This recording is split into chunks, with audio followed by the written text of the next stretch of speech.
નવાબની અંદર એક સાહેબ દલિત સમાજનો એક માણસ, ગરીબ માણસ હા હો, પણ ચોકીપણું કરે. અને જ્યારે એનું ચોકીપણું પૂરું થયું ત્યારે એ માણસ આમ બજારમાં થઈને આમ હાલ્યો જાય ત્યારે એક બજારમાં સાચો સોનાનો હાર પડેલો જોયો. આ ભાઈના હાથમાં એક લાકડી હતી અને સોનાનો હાર છે આમ લાકડીએ સડાવી અને નવાબની કચેરીમાં આવી. બાપુ 2 મિનિટ, 2 મિનિટ. નવાબની કચેરીમાં આવી અને નવાબને એટલું કીધું કે બાપુ, મને આ બજારમાંથી એક સાચો સોનાનો હાર મળ્યો છે, કદાચ આ સભામાં કોઈનો ખોવણો હોય બાપુ કે આપી દો.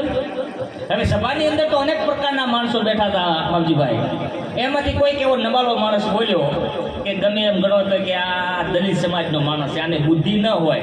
જો આ સોનાનો હાર છે, લાકડીએ ચડાવીને આવ્યા, હરકતી પડી નાગતી પડી, છે કઈ બુદ્ધિ?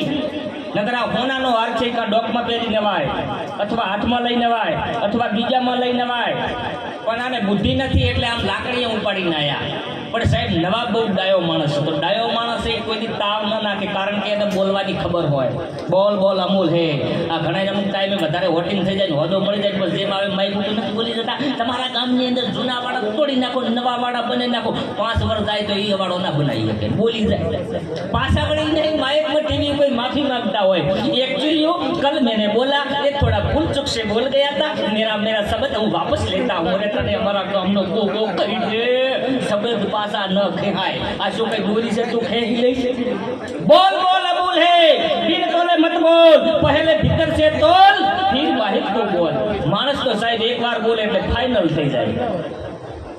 એ માર નવાબ બહુ ડાયો માણસ હતો અને નવાબે કીધું કે ભાઈ આ લોકો તારી મસ્કરી કરે છે, તારી પાસે કોઈ જવાબ નથી? કે બાપુ છે, પણ જો આપ તમે કહેતા હોય ને તો આ પ્રશ્નનો હું જવાબ આપો કે આ સોનાનો હાર હું લાકડીએ કેમ ચડાવીને આવ્યો. પણ બાપુ હવે આ તમારી કચેરીની અંદર તો જુઓ ને 999 ગામનો માણસ બેઠો, આ બધી વાતો બધાને ન સમજાય, પણ આપ તમે સમજણવાળા છો ને તમે મને પાછી પૂછો છો એટલે હું આ પ્રશ્નનો જવાબ આપો.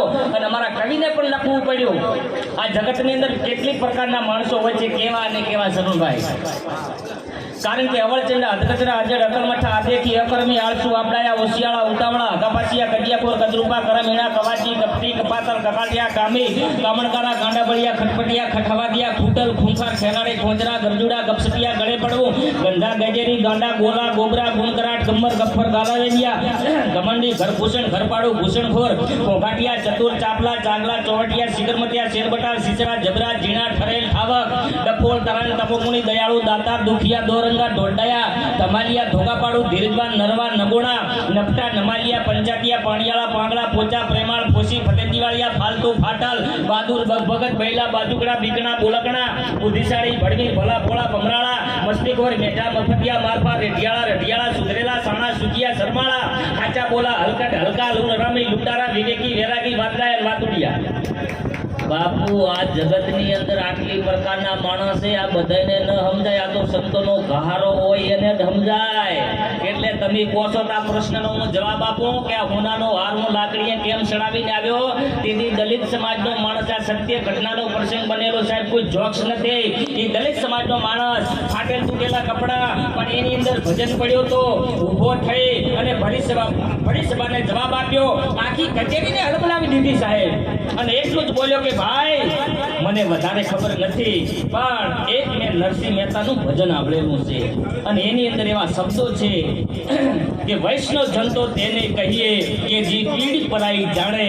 એની પાછળ બાપુ એક બીજી કડી છે કે વૈષ્ણવ જનતો તેને કહીએ કે જે પર ધન ચાલે નહીં. આ ધન બાપુ મારું નથી એટલે મારા શરીરનો સંપર્ક નથી કર્યો અને ડાયરેક્ટ લાકડીએ ચડાવીને આવ્યો છું. બાપુ જેનું કોઈનું આપી દો.